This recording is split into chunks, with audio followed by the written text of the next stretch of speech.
So it's the first time I've ever been to Africa.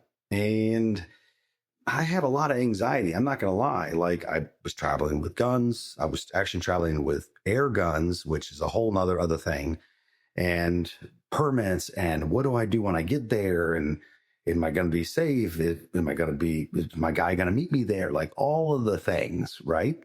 But I had an amazing experience, and I want to share with you all the things I learned so that hopefully it helps you feel better about going to Africa, because I waited way too long, and you shouldn't wait as long as I waited. Okay. So I'm going to give you my insights, my tips, and things I learned along the ways, what to expect, and hopefully it takes away some viewer anxiety or concerns.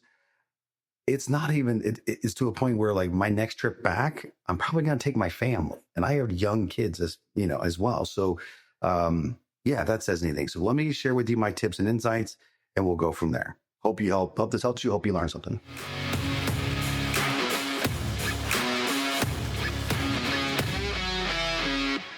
Okay, so here's the deal. Let's start at the very beginning. About 3 months out, and quite frankly, even further out, you need to do a couple of things. First, you need to book your flights. And I'm going to talk about that and the time you land and what to do next in just a second. You also need to make sure you're getting if you're bringing a firearm in, that you're getting a couple of things done. Number one, you're going to need to go get a 4457 form from the U.S. Customs and Border Protection. Basically, the main reason for this is that you want to be able to prove when you come back in the country that these guns with these serial numbers are owned by you. And it's really kind of important to have this piece of paper, okay, for each one of your firearms that you're taking.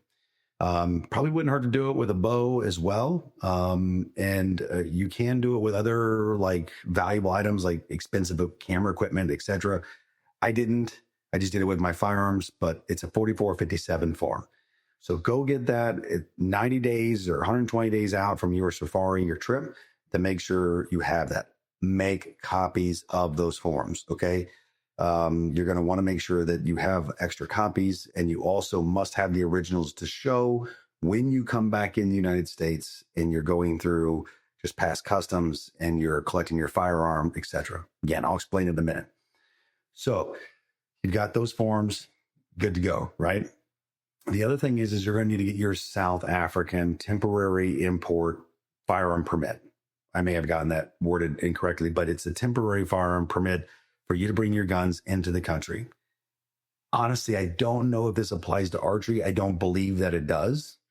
And quite frankly, it may not have applied to air guns either, but I had some bigger caliber air guns. So I treated them just like firearms, and I had my 4457s, and I got my temporary import permit.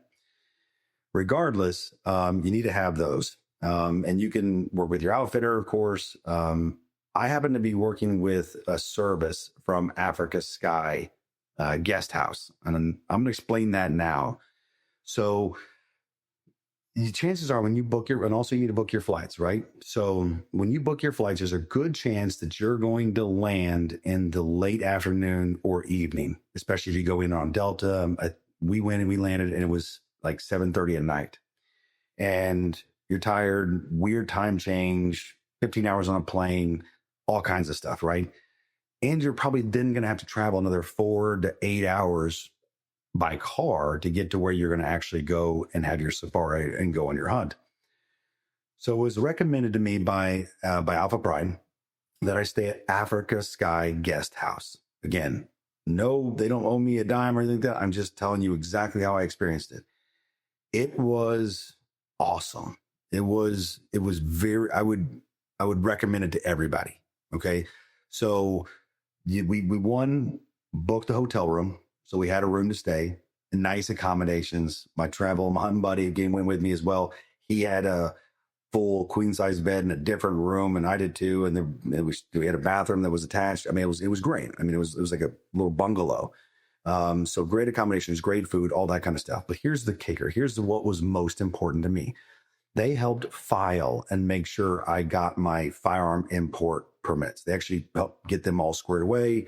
They needed to have a notarized copy of my passport. So yeah, it's kind of weird going to my bank and saying, hey, can you make a copy of my passport and then notarize it for me. They were like, why? It doesn't matter. It's important to have. You give it to Africa Sky along with your serial numbers for your firearms. I believe also maybe copies of the 4457s as well. And they do all the rest. Okay. They will have those permits for you waiting on the other side when you land. Now, I'm going to recommend that you ask them for a copy of or some sort of proof of that process is being taken care of and done. Not because they didn't do it and not because they didn't do a good job, but because I actually ran into a little bit of an issue at Delta.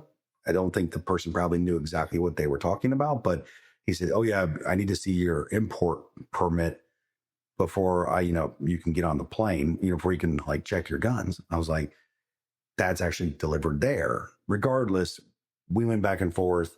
There was a little bit of a panic. Good thing I got to the airport like 2.5 hours early. And we were able to get some sort of documentation to prove that, hey, I've got an import permit waiting on me on the other side. Showed it to them on my phone. But if you have something else like that, I would encourage you to have it. Okay. So again, going back, book your flight. If you're staying the night, Africa Sky Guesthouse, but also get their VIP package. And let me tell you, I'm going to be honest with you. It is so relieving to have like the fast pass, like a Disney World kind of thing at the Johannesburg airport, and to have somebody who's literally holding your hand the whole time almost. So here's what I've traveled all over. I've traveled around the world. I've traveled all through the United States. I'm on pretty close to a 1,000,000-miler kind of guy. Okay. Before work. Okay. But the reality is I've never had anybody waiting on me at the end of the jet bridge. I'm talking about when you get off the plane, but when you're like walking up the little jet bridge to get to the terminal. I've never had a single person ever in my life standing there with a sign saying my name on it. Now, outside of the terminal, like where you go to get your baggage, and there's like the car driver guy holding up a sign, totally normal. I've seen that my whole career, my whole life, flying, but never at the end of the jet bridge. So that's the VIP package. All right. So with Africa Sky Guesthouse, I literally got off my plane and I got in there, and there's a guy standing there. He helped me grab my bags, my carry-on, what little one I had. And we proceeded all the way through down to the customs area. Now, if you don't have this, again, just like that, you go to the customs area, stand in line, depending on how long people are there. It depends on how long it'll take you, but it's pretty straightforward. You go through customs, they stamp your passport, get your bags, and so on. But with this VIP package, I literally was like Disneyland, Disney World, like fast pass. Like it almost felt bad. We skipped in front of all like 150, maybe 200 people. And I was in and out and done, right? He's waiting on me on the other side, customs. We go through, get bags, and then you go over to where you collect your guns. Okay. Now where you collect your guns is basically I think it's called the police department, but it's literally a small room about the size of an office, quite frankly, like the one I'm in right now almost. And this like small bedroom office thing I have in my house. It's not a very big room, but there other guys will be standing around, and it's past the secure area line. Okay. So like you'll get your bags, and then you'll go out of like secure terminal. And now you're out there where maybe your outfitter will meet you. In my case, our outfitter was there. Outfit Pride was there and met us. And we also had this support person from Africa Sky. We proceeded over to this area where you collect your guns, the police station area. And then they literally pull out the guns. You say, yep, that case is mine. They have you unlock it. They hand them the temporary import permit for South Africa, right? The police officer person will look at it and compare serial numbers, make it easy on them. You open up the case, have the serial numbers facing up if you can already. If not, like you help them and they'll check serial numbers. And it was that easy. Okay. I don't think archery equipment goes that way. I think it probably comes out just with regular luggage, but I did not hunt archery. So I can't tell you the honest truth what will happen there, but I never saw any archery gear in that area. That's it. Right. So then we went to the Africa Sky Guesthouse, stayed the night, and then I went on and had my hunt after that. I want to give you just a quick rundown now of the second part. I'm sorry that was a little long, but let me give you the second part. Upon return, you're going to have a couple different experiences. Okay. So, you check in on a check-in counter at Delta or United or whatever, just like you normally would in the United States. They want you to declare empty, etc. And then they had me, I don't think I had the declaration card even, I had it signed, but they didn't let me put it in yet by the counter, which normally in the United States they do. Standing there next to the ticketing counter, and literally it is, they say, okay, your other bags are checked, etc. This bag, your gun is paid for, but now you have to wait for the gun guy to come get you. Essentially, behind the ticketing counter at the Johannesburg airport, there's like a row, and that's where you normally proceed to then we'll go through security, the metal detectors and such. But a guy will come get you and take you near that area and just off to the side. At least that's where it was for me. I'm assuming it probably will be for you. And again, he wants to see your temporary permits from South Africa. If you happen to have your 4457s or copies of them handy, that can be helpful as well. And he's just wanted to check the serial numbers, make sure everything's legit, that that declared card is signed and that it's unloaded, and away we go, right? I'm not going to tell you this is acceptable or not acceptable, but I will tell you that having a fresh $5 bill isn't a bad idea. When you lock the case, etc., a handshake and a thank you, if you get my drift, is just helps make sure that it gets on the plane. And it probably would anyways without that, but it helps. So, and that's it. And then go through your regular security, and it's not quite like the United States. You'll get into the terminal area. And here's the kicker. What's interesting is that they make you go through another layer of gate style security. It's literally just, I think, Delta representatives mostly that will check your bags and go through your bags a little bit. So just be mindful of that. They're going to ask you before you go through and get on the plane to open up your bag and look and ask you some questions. It's no big deal. It's just, you'll see if you go through security at Johannesburg, it's not like going through security in the United States. And if you're going to fly into the United States, they kind of want you to be a little more secure, I'm sure. So there's that. Okay. It's a long flight. It's 16 hours. Travel tip, get one of those inflatable seats. They're looks like little pills. I don't know what they're called, but you blow it up and you sit on it. Dude, I'm telling you, that saved my back like you wouldn't believe. And it's real, it compresses. It's a good little travel hack. When you get there and you land, the next thing you're going to need to do is real simple. You're going to follow everybody else, and you're going to end up going down and going through customs, U.S. customs. Obviously asking you if there's anything to declare, this, that, and so on, and you go on through. Then you'll be in the area where there's some collect your bags. Now, if you're in Atlanta, I don't want to necessarily speak about other airports. They're very similar, whether it's Chicago O'Hare or wherever, Charlotte. But specifically for me in Atlanta, I'll give you the example here. Went through the customs in the baggage area. The bags come out. Your guns are going to come out in a glass room that's just adjacent to the carousels. So once you get your other bags, you're going to line up there, and then they're going to call you in one by one.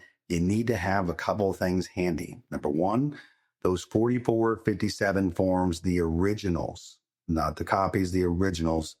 They want to see those because they're going to compare those to the guns that are in the case. It's a quick, easy process. They're going to check some other things. They might wipe it down. They might check it for something, but that's usually done the next step. But the reality is that they're just checking all that, and that's their step. Now, for me, in that same room, they also wanted my hunting boots. Why? Because they need to spray them with disinfectant stuff, what have you.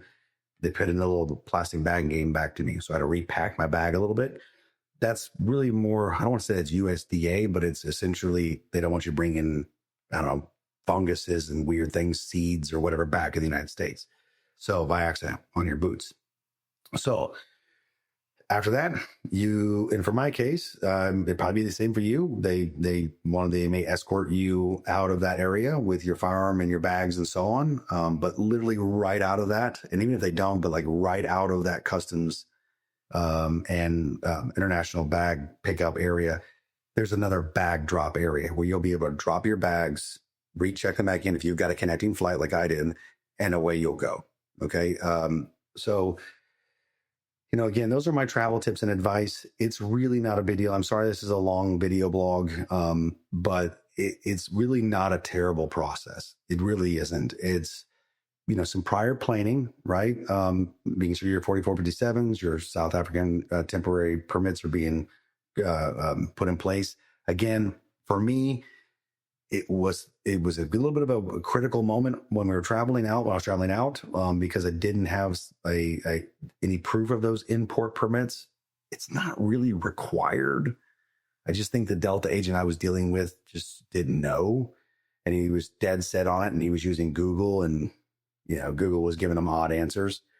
Regardless, I got to show him something, and I got through. So I would encourage you to not only have your 4457s, your passport, and of course, unloaded weapons, serial numbers up if you can.